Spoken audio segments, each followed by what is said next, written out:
गणेश जी के विवाह की कथा सुनने वाले सभी भक्तजनों को पूर्णचंद्र पांडे का सादर प्रणाम। भक्तजनों, एक समय शिव और शिवा दोनों एकांत में बैठकर विचार करने लगे कि हमारे ये दोनों पुत्र विवाह के योग्य हो गए हैं। अब इन दोनों का विवाह कैसे संपन्न हो। माता पिता के विचार को जानकर दोनों पुत्रों के मन में भी विवाह की इच्छा जाग उठी। कुमार स्कंद जी बोले, पहले मैं विवाह करूंगा। गणेश जी बोले, पहले मैं विवाह करूंगा। यूं बारंबार कहते हुए दोनों झगड़ने लगे। तभी माता पिता ने दोनों को अपने पास बुलाकर कहा, हमने विवाह के लिए एक ऐसी शर्त बनाई है जो दोनों के लिए कल्याणकारी है। शर्त यह है कि तुम दोनों में से जो पृथ्वी की परिक्रमा करके पहले लौट आएगा उसी का विवाह पहले किया जाएगा। माता पिता की यह बात सुनकर कुमार स्कंद तुरंत ही पृथ्वी की परिक्रमा करने के लिए चल दिए। परंतु गणेश जी विचार करने लगे, अब मैं क्या करूं, कहां जाऊं। परिक्रमा तो मुझसे हो नहीं सकेगी।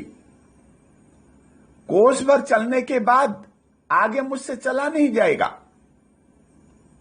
फिर सारी पृथ्वी की परिक्रमा कैसे कर सकूंगा।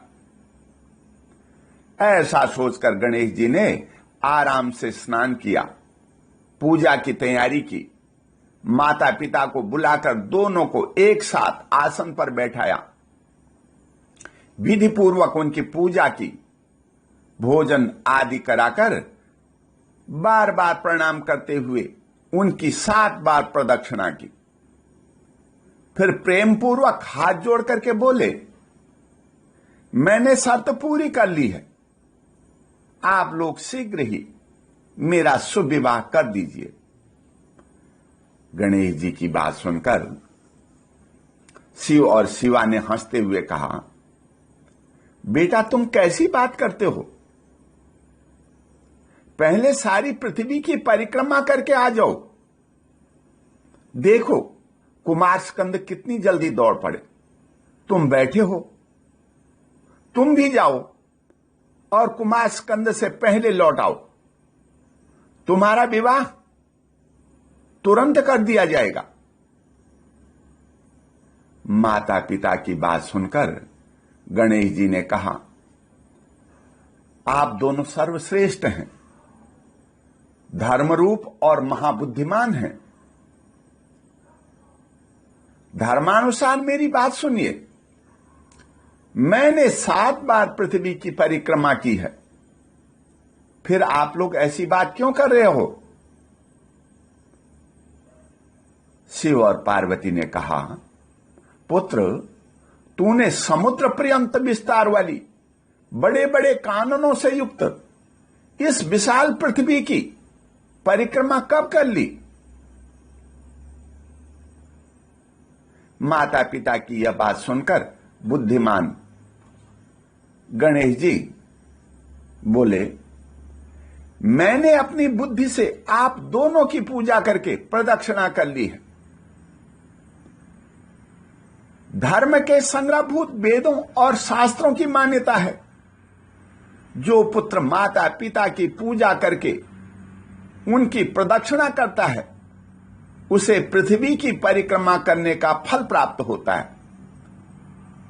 जो माता पिता को घर पर छोड़कर तीर्थ यात्रा के लिए, पृथ्वी की परिक्रमा के लिए अकेला चला जाता है, वह पाप का भागी होता है।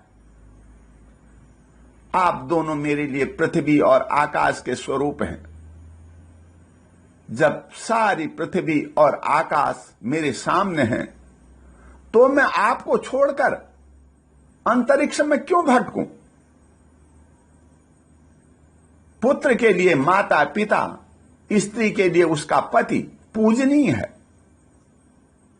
उनको छोड़कर कहीं नहीं जाना चाहिए। वेद शास्त्र निरंतर यही बात बताते हैं। आप लोग मेरा विवाह शीघ्र कर दीजिए, अथवा यह कह दीजिए कि यह वेद शास्त्र सब झूठे हैं।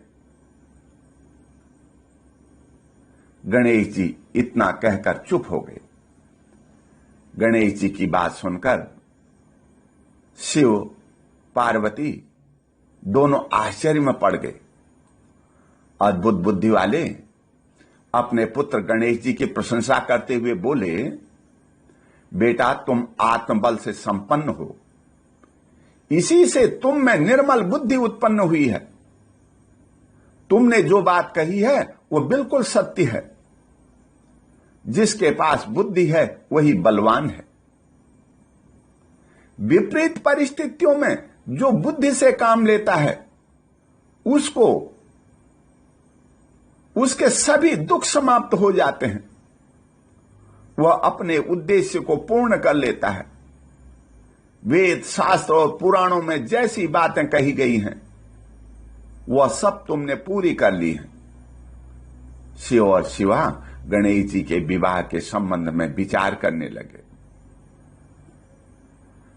प्रजापति विश्वरूप की 2 कन्याएं थी जिनका नाम सिद्धि और बुद्धि था। यह दोनों दिव्य रूप संपन्न थी। भगवान शंकर ने उन दोनों के साथ गणेश जी का विवाह कर दिया। इस विवाह के अवसर पर संपूर्ण देवता प्रसन्न होकर के पधारे। विश्वकर्मा ने यह विवाह किया। गणेश जी को भी उन दोनों पत्नियों के मिलने से परम सुख प्राप्त हुआ। कुछ समय बाद महात्मा गणेश जी के 2 पुत्र उत्पन्न हुए।